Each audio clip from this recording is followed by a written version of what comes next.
இப்பொழுது நாம் உம்ராவுடைய தவாஃபை முடித்துவிட்டு சஃபா மர்வா என்ற மலைக்கு சயி செய்வதற்காக செல்கின்றோம். முதலில் சஃபா என்ற மலை குன்றத்துக்குத்தான் செல்ல வேண்டும்.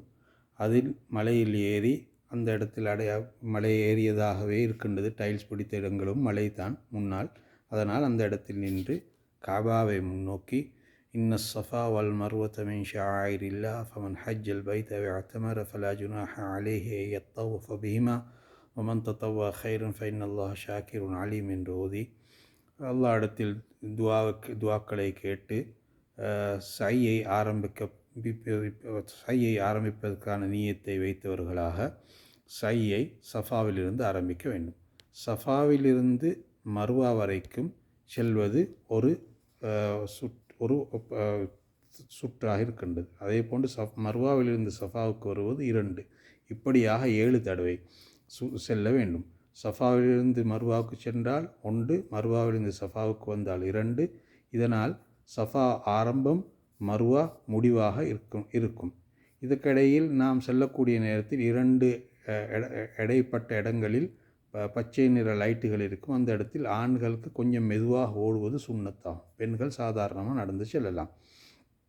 இப்படி மர்வாவை நோக்கி சென்றால் திரும்ப மர்வாவில் வைத்து நாங்கள் அல்லாஹ் அக்பர் என்று அடையாள காபாவை நோக்கி துவாவை ஓதியவர்களாக திரும்ப மர்வாவிலிருந்து சஃபாவுக்கு வர வேண்டும். இந்த வரக்கூடிய இந்த இடைப்பட்ட இடங்களுக்கும் எந்த விதமான துவாக்களோ எந்த விதமான ஜிக்ருகளோ அல்லது திலாவத்தோ எதுவும் குறிப்பானதாக கிடையாது. எங்களுக்கு எவைகளெல்லாம் விருப்பமாக இருக்கின்றதோ, லா இலாஹ இல்லல்லாஹ் முஹம்மது ரசூலுல்லாஹ் சுப்ஹானல்லாஹ் அல்ஹம்துலில்லாஹ் வலா இலாஹ இல்லல்லாஹ் அல்லாஹ் அக்பர் அல்ஹம்துலில்லாஹி ரப்பில் ஆலமீன் ரஹ்மானிர் ரஹீம் அல்லது சுப்ஹானல்லாஹ் அல்ஹம்துலில்லாஹ் அல்லது ரசூல் ஸல்லல்லாஹு அலைஹி வஸல்லம் அவர்கள் மீது ஸலவாத் அல்லாஹும்ம ஸல்லி அலா முஹம்மது அல்லாஹும்ம ஸல்லி அலைஹி வஸல்லிம் அல்லது அஸ்தக்ஃபிருல்லாஹல் அலீம். என்னென்ன துவாக்கள் ஜிக்ருகள் எங்களுக்கு தெரியுமோ அவைகள் எதையும் ஓதலாம். அதில் எந்த விதமான பிரச்சனையும் கிடையாது.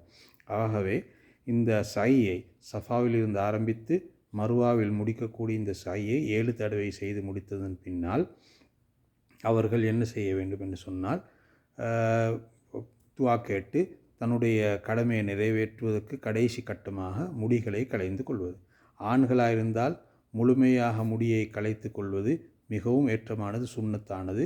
அப்படி முடியாதவர்கள் நோயாளிகளாக இருந்தால் தன்னுடைய கொஞ்சமாக வெட்டுவதாக இருந்தால் முழு தலையில் முடிகள் ஒரே அளவுக்கு வெட்டி கொள்ள வேண்டும். கொஞ்சம் அங்கு கொஞ்சம் இங்கே இல்லாமல் ஒரே அளவில் வெட்டி கொள்ள வேண்டும்.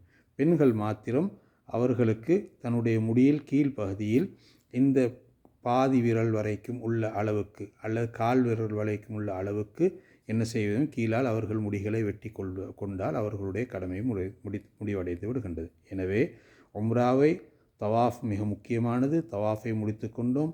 சஃபா மர்வா கடையில் சை செய்வது அதை முடித்து கொண்டோம். அதற்கு பின்னால் முடிகளை வெட்டியதன் பின்னால் உம்ராவுடைய கடமை நிறைவேறி விடுகின்றது. அதற்கு பின்னால் அவர்கள் இஹ்ராத்தை களைந்து சாதாரணமான ஆடைகளை அணிந்து கொள்ளலாம். அல்லாஹ் எங்கள் அனைவர்களுக்கும் இந்த கடமையை சரியான முறையில் நிறைவேற்றுவதற்கு தௌஃபீக் செய்வானாக.